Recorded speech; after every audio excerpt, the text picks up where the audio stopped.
It's time for Alamogordo Town News on Crazy Radio. I'm Anthony Lucero. When it comes to news on 95.1 FM, weather always comes first. A Clipper system moving through the Ohio Valley, lower Great Lakes, and central Appalachians will continue to produce snow and rain through tomorrow. Higher elevations of the central Appalachians could receive a few inches of snow. Meanwhile, excessive rainfall, flooding, and high elevation snow will continue to impact the Pacific Northwest into tomorrow. Closer to home, sunny skies with temperatures in the 60s until Saturday. That's when temperatures are going to drop between 15 to 20 degrees. We'll have another look at the weather following this news. At last night's City Commission meeting, the mayor said goodbye to commissioners not re-elected, Carl Melton, who lost to Warren Robinson, and Dusty Wright, who simply chose not to run. The gentlemen were awarded with a plaque and a sincere thank you.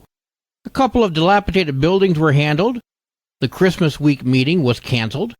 Amending alcoholic beverage regulations as well as the peddler and solicitor regulations. The permits and business licenses, I believe we struck that ordinance sometime last year, and we're actually bringing it back, but we're bringing only parts of it back under the criminal code because we felt that it was more appropriate under the criminal code for the selling to minors. These were moved to criminal code. However, it's important to note that school kids can still sell fundraiser goods. It passed 7-0.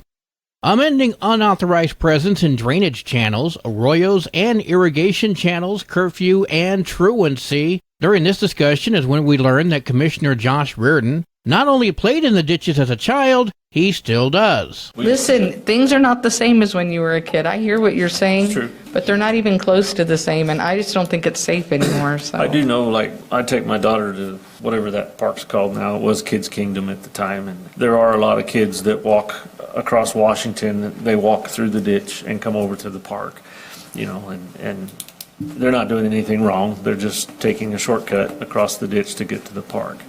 So hopefully our officers will use some discretion on that. If they just see the kid walking across the ditch to go play at the park, that they won't cite them for that. Yeah, I don't think any of our officers would cite for something like that. If you got And one plus, sitting down there smoking a doob and So we causing got the- trouble, then yes. We got the give 'em- discretion, and also JPO has a lot of discretion as well. Yeah. If they get something in, they don't. Yeah, but even the trauma of a good kid getting cited into JPO and then having to go through all of that when they're a good kid, I don't want to see them go down that road. So Yeah, I see this mainly being enforced by the high school. By the high school. Kids are basically going down there to smoke pot. yes, And fight and do whatever they do. yeah, that's what we did when we were in high school too. So we went over to the tree though. But now they got guns. Yeah. Yeah, and they use them. Not sure why he shared this, but there you go. What about the minors who have jobs that keep them out late? Will they be cited for curfew violation? I texted this question to the mayor. Her response was no, there is exceptions. This passed 7-0. Matt Griselius was also seen at City Hall during the meeting, taking pictures of the mayor from the lobby through the window. That's really, really creepy. The full meeting can be viewed by visiting the City of Alamogordo YouTube channel. On Monday, USA versus Coy Griffin was heard in Washington, D.C. Appellate Court. The government's proof was insufficient to prove this entering and remaining charge beyond a reasonable doubt, and it was insufficient for three independent reasons. One, the government failed to prove that any area Mr. Griffin entered had the status of an RBG at the time he entered, where the government did not prove that such area was, at that time, posted, cordoned off, or otherwise restricted. Second, even if this court were to accept the government's theory that an area can be, quote, otherwise restricted, even without any on-site public notice, the government concedes that Mr. Griffin had to know the area was an RBG, and the government failed to prove that Mr. Griffin knew the area was otherwise restricted at the time he entered. And third, and I think number three is the easiest way to decide this case, even if there were sufficient evidence that Mr. Griffin knew that an area he entered was otherwise restricted, the government failed to prove that he knew the other fact necessary to qualify the area as an RBG, that it was an area where a Secret Service protectee was or would be temporarily visiting. And any one of these insufficiencies requires the entry of a judgment of acquittal for Mr. Griffin. The entire audio has been posted on the Crazy KALH Radio YouTube channel. And we're going to hear from former County Commissioner Coy Griffin on tomorrow's news to learn more details.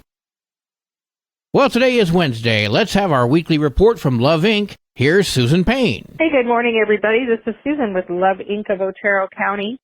Love Inc., I have to say, continues to be busy. We're really feeling it right now. We are looking for those donations of food. If anybody is so inclined, we would love for you to share those with us or maybe do a food drive or keep us in mind if your organization is doing a food drive. We are getting a lot of requests right now, and we want to be able to help as many folks as possible during this time of year. Also, just to remind everybody, Love Inc. typically closes between Christmas and New Year's. I don't have the exact dates yet. We're still nailing those down, but we will be closed during that week. And I say closed to the public. Of course, I'll be working and some of my staff will be working on and off during that time. So if you have a need, certainly give us a call, leave us a message, and we will get back with you just as quick as possible. And then, of course, a reminder that February 24th of 2024, we're going to be having our fundraiser, A Love Affair to Remember. We will start looking for more sponsors for that event, and tickets will go on sale very quickly. And finally, let's talk about Sunny over at Animal Village, who helps us out with pet food for your pets. And we just got a visit from her the other day, and we have pet food for your dogs and cats if you do need help with that. The Good Neighbor Fund is closed down for the rest of the year and will resume again in January. But if you need help with an electric bill or rent or something like that, please don't hesitate to call us. There's not a lot we can do financially, but we do have resources that we can send you to. So give us a call, and we will try to work with you to figure out how to help you. Until next week, Alamogordo and Otero County, have a blessed week, and we'll be back next Wednesday with an update. News from around the state in just a moment. This is Alamogordo Town News on Crazy Radio. I'm Anthony Lucero. Directory Plus is the right size book. It's the book if you need a phone book. That's what just one person has to say about Directory Plus. With its red cover, features, colorful yellow pages, and lots more, it's no wonder people all over use Directory Plus. It has so much more information. You can cross-check phone numbers or addresses or pretty much anything. Look on the plus side, Directory Plus. I'm a big fan of Directory Plus. AlamogordoTownNews.com is a locally owned website featuring local news matters from a local perspective that affects you, and we bring it to you directly. Plus, local sports, cultural arts, and events. Online, AlamogordoTownNews.com. Owned and operated by Second Life Media. We are Otero County. Otero County, it's time for our annual First Responder Christmas Eve dinner. This dinner is one small way we show our appreciation to those heroes that have our backs every day. To thank them, every year we hold a potluck-style dinner on Christmas Eve for the on-duty first responders at the Desert Hills Church of Christ. But we need you to cook a dish or to help with serving. Please go to the Otero County Fire EMS Appreciation Facebook page for more details. Let's make sure our heroes know how much we love them. God bless and have a Merry Christmas. New Mexico State Police are investigating a death at the Southern New Mexico Correctional Facility in Las Cruces. The New Mexico Corrections Department states that the staff found a male inmate in his cell with injuries suggestive of a violent altercation and battery. The inmate was pronounced deceased by medical personnel. The investigation is ongoing and being treated as a suspected homicide. A new lawsuit has been filed against NMSU, and it alleges a commercial driving instructor contracted by the university sexually assaulting 4 women. The 16-page civil lawsuit alleges Adrian Gutierrez, a commercial driver's license examiner, listed in the suit as an employee of NMSU since 2015, forced 4 women to partake in non-consensual acts, alleging all 4 women were instructed to pull off the road for an emergency stop before being subjected to various non-consensual sexual acts. These took place between 2022 and 2023 during CDL driving tests conducted by Gutierrez. We have obviously a lot of corroborating witnesses who are prepared to testify to this man's methods. Levi Monagle, attorney for one of the victims, speaking with KVIA. Gutierrez has been placed on administrative leave by NMSU. Police reports have also been filed against Gutierrez that are still under investigation. Gutierrez, the NMSU Board of Regents, RV's Transportation, Richard V. Hill, Native Nation CDL Training, and Albuquerque Truck Driving School are all listed as defendants in the suit filed in Bernalillo County this past Monday. The attorneys for the women, only identified in the suit as Jane Doe 1, 2, 3, and 4, says the suit details a remarkably similar pattern of sexual abuse inflicted upon each of the women. Off-duty New Mexico State Police officer 31-year-old Edgar Madrid was arrested for aggravated DWI, speeding, driver's license not in possession, and no proof of insurance on Sunday in Albuquerque. He had been placed on administrative leave. Court documents state that Madrid was speeding by going 90 miles per hour in a 65 mile per hour zone. When the officer went up to Madrid in his vehicle, Madrid had bloodshot, watery eyes. The patrol officer also documented that there was a strong odor of alcohol inside the vehicle. During field sobriety tests, Madrid showed signs of impairment. Court records show that Madrid was released on Sunday on personal recognizance. He has a bond arraignment set for January 23rd. The New Mexico Supreme Court has a date to hear two controversial cases. One involves the state's challenge to local abortion ordinances in both Roosevelt and Lee County, as well as the cities of Hobbs and Clovis. Neither Otero County nor Alamogordo are listed, as the motions passed in Otero and Alamo were resolutions and not ordinances. The other suit centers on an injunction that blocks the city of Albuquerque from taking personal belongings from a homeless camp. Those hearings are set to be heard 1 week from today.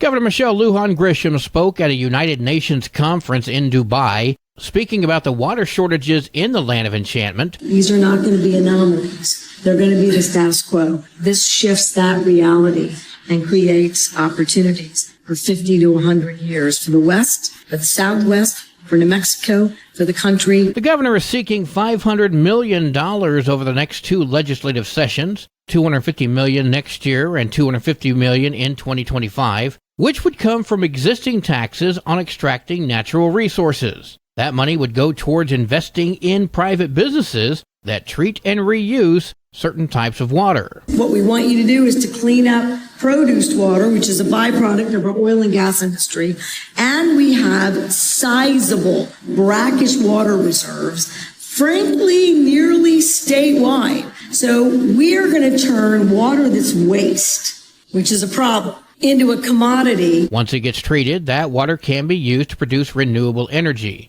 That also means more fresh water to stay hydrated, bathe, cook, and other everyday activities. According to the governor, there is foreign and domestic interest in this process. There were companies, in addition to our hydrogen company that's investing $100 million, that have approached us. But also there's some New Mexico partners that have been putting together, including working with sovereign nations. New Mexico Environment Department officials still need to finalize water reuse rules. Once that happens, they'll set up a permit program for companies who wish to apply. Sports and weather are next. This is Alamogordo Town News on Crazy Radio. I'm Anthony Lucero. They are role models and educators. Their work requires a great deal of time and energy for very little pay. Who are these unsung heroes? Thanks, Coach. Thanks, Coach. The simple truth about education-based athletics in New Mexico is this. Without a committed team of coaches and administrators, they just wouldn't be possible. School sports, they bring out the best in all of us. This message presented by the New Mexico Activities Association and the New Mexico Athletic Directors Association. There are 12 games for New Mexico girls basketball today, including Cliff at Cobre. 5 games for New Mexico varsity basketball today. All of those games are up north. Your Crazy Radio spot-on weather forecast for the Tularosa Basin today calls for sunny skies. Mostly clear tonight, sunny tomorrow. Your high today in the basin, 64. Low tonight of 40. High tomorrow, 66 degrees. In Cloudcroft, sunny skies today, partly cloudy tonight, sunny tomorrow, winds gusting as high as 29 miles per hour. Your high today in Cloudcroft, 49, low tonight of 32, wind chill will make it feel like it's 28. High tomorrow of 48, wind chill is going to make it feel like it's 27 degrees.